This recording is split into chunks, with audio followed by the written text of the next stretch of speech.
Beijing, ancient capital, modern metropolis, the home of emperors, and the heart of a great cultural tradition. Beijing, old and sedate, young and dynamic, a modern open city on the fast track to reinventing itself. Beijing, where two worlds mingle. Being Beijing is experiencing the life, seeing the sights, sampling the culture. That's being Beijing.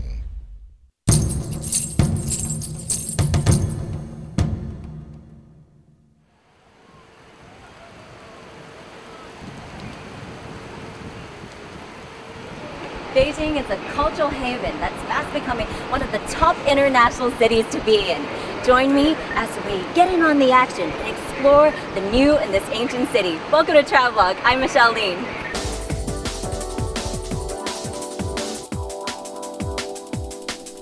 Beijing is the new favored commercial hub for global corporations, and with the fast-paced changes and growth happening to this new kid on the block, every day feels like you're walking through a different city.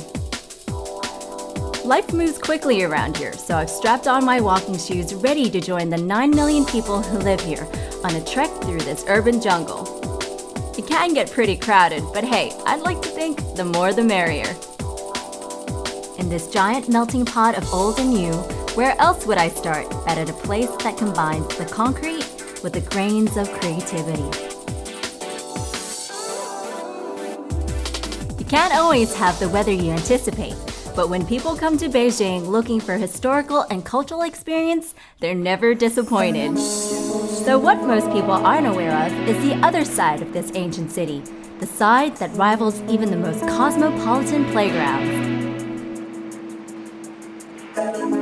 Besides being the commercial center of the city, the Chaoyang district is also known for its artistic side.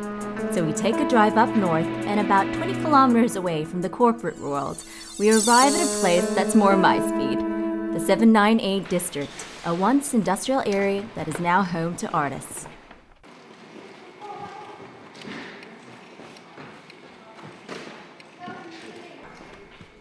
But more than just a gallery space, it's also the workplace of one of Beijing's favorite high-end fashion magazines. The place where page after page of this monthly publication is constructed before it hits the newsstands. From old military factories, 798 quickly became the art space it is today, but only because of the creative types that set up home here, artists, designers, and creative offices. This place, it just smells of creativity. The iLook office is just one of the many office spaces in this area for the artistically inclined. Off we go in search of more. 798 is Beijing's version of New York's Soho, a place that brings together contemporary art, architecture, and culture set in Bauhaus-style spaces. I've noticed that a lot of the art here draws its influence from the Cultural Revolution. But there's more to 798 than art inspired by the Cultural Revolution. Installations, paintings, life-size mesh-wired molds of human forms. You'll see different mediums splashed across different galleries. So take your time and explore. But don't just limit yourself to 798. There's a lively art scene spread across the whole of Beijing. Entry to most of the galleries is free, but there is a chance that your wallet may come out a tad lighter from your purchases. For now though, I think I'll just settle for the postcard versions. The postcards retail from 5 to 15 RMB, and that's not a lot to spend for a miniature print version and a whole lot of inspiration.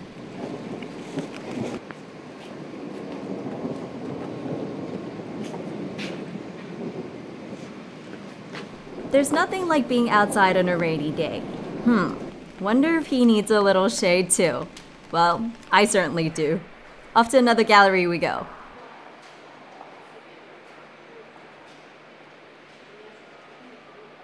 Architecture and purses don't normally have much in common.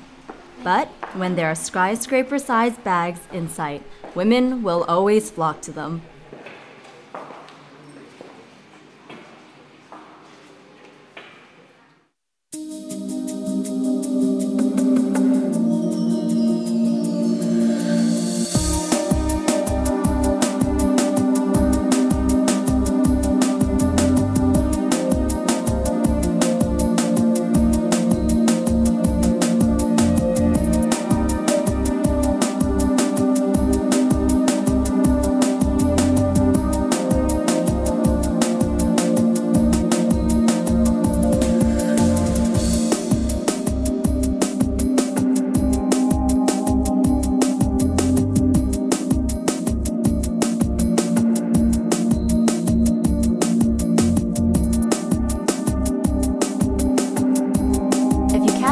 eyes away from the artwork to the ceilings of the galleries, you'll see that on its own, the space itself is art. In the Bauhaus style, form follows function, and as a result, you'll have large indoor spaces designed to let the maximum amount of natural light in.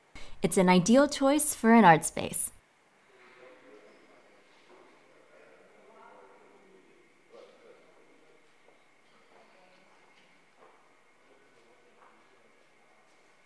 Many photographers have chosen 798 as the space to display their works. You'll see black and white and colored prints placed strategically on the brick white walls. The contrast is just spectacular.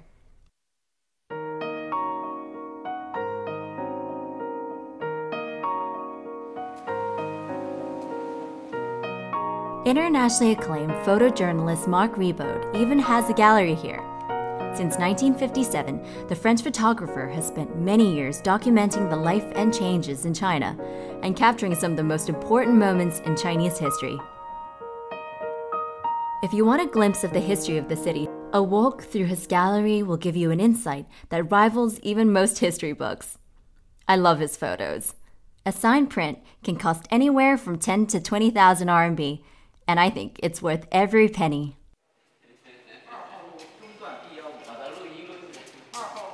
Walking around 798, you'll see charming old fixtures and fittings, the remains of its military factories. Most of it is closed off, but you can always take a sneak peek.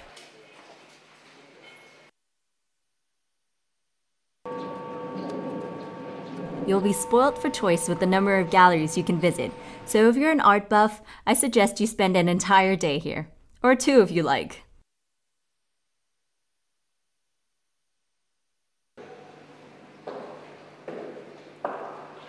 Walking around 798 just makes me want to pick up a paintbrush, pick up some clay, and just create.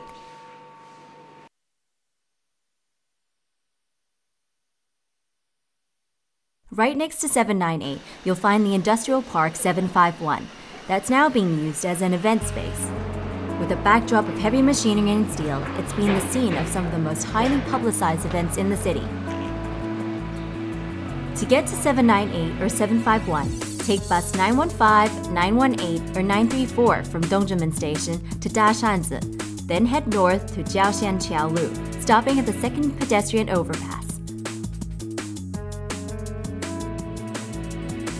There, look out for 2 orange-pink apartments on the east side of the road. You'll see a really small security entrance, but there will be a sign marking the way in. While most of the galleries close before 6 p.m., the art district remains open until 9. Most people don't even think about coming to 798 once the galleries are closed, but it's the only time where you'll feel the ghost of the industrious past and the inspiration of a new age art space. And the night is still young. I'm looking for lights, camera, and action, so we're heading to Liangmaqiao Lu in Yurianjie to catch the latest flicks on the big screen. The Maple Drive-In is the first drive-in cinema in Beijing, and for 100 RMB per card, full of up to 5 people, it's one of the cheapest movie-going experiences in the city. Unlike most cinemas, you're not just limited to one movie. Entry into the drive-in will allow you the choice of 4 movies, if your eyes can take the strain. The drive-in opens at 7:30 p.m. and shuts at 5 a.m. daily. That's a lot of time for the guys to work on their yawn, stretch, and arm-over-the-shoulder routine. And yes, most of us girls do know about it.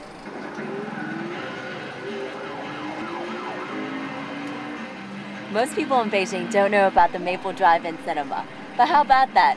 Nostalgic movie-going experience right in a modern city. I'm here just for the novelty of watching Hollywood's best dubbed in Chinese. Back to the movie.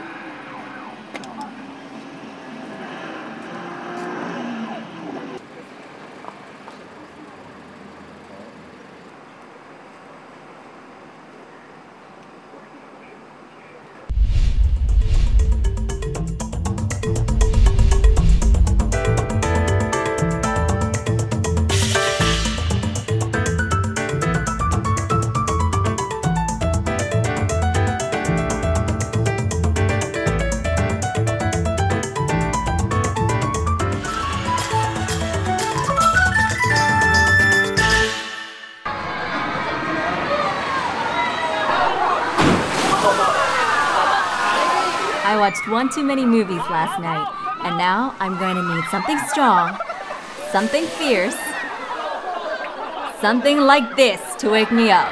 If you're looking for something that's going to cause a big splash among the kids and the older kids, there's only one place to come, and that's the Beijing Happy Valley Amusement Park. It is humongous. Watch out! That was pretty amazing stuff, but I'll bet it's more fun from up there. Located in the southeast corner on the 4th Ring Road in the Chaoyang district, Happy Valley is Beijing's answer to Disneyland. With rides galore, remember to strap yourself in tight now. Yes, 1, 2, 3. Get ready to be tossed around like fruit in a blender.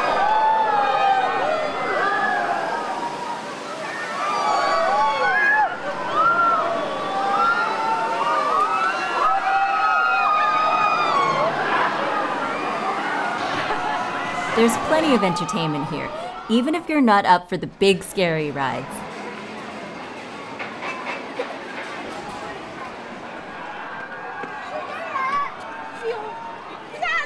I'm not sure this guy understood that he was supposed to be a statue though.